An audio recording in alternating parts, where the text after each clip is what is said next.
Tamil Nadu ഹൊസൂരിൽ bus മറിഞ്ഞ് 40 പേർക്ക് പരിക്കേറ്റു. 3 പേരുടെ നില ഗുരുതരമാണ്. അമിത വേഗത്തിലെത്തിയ ബസിന്റെ നിയന്ത്രണം നഷ്ടമായതോടെ അഴുക്കുചാലിൽ വീണ് മറിയുകയായിരുന്നു. ബസ് ഡ്രൈവർ ഉറങ്ങിപ്പോയതാണ് അപകട കാരണമെന്ന് പറയുന്നു. കെ ബി ശ്രീധരൻ വിവരങ്ങളുമായുണ്ട്. ശ്രീധരൻ, വലിയ അപകടമാണല്ലോ. തമിഴ്നാട്ടിലെ മധുരയിൽ നിന്ന് ബാംഗ്ലൂരുവിലേക്ക് വന്ന ബസ്സാണ് തമിഴ്നാട് കർണാടക അതിർത്തിയായിട്ടുള്ള ഹൊസൂരിൽ വെച്ച് അപകടത്തിൽപ്പെടുന്നത്. ഈ ബസ് സാമാന്യം നല്ല വേഗത്തിലായിരുന്നു എന്നാണ് ദൃക്സാക്ഷികൾ പറയുന്നത്.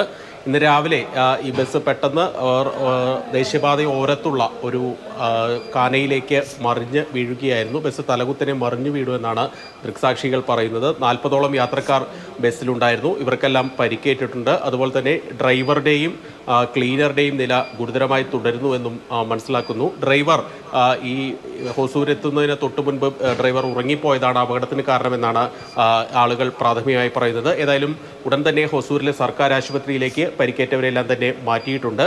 സംഭവത്തിൽ പോലീസ് കേസെടുത്ത് അന്വേഷണവും ആരംഭിച്ചിട്ടുണ്ട്.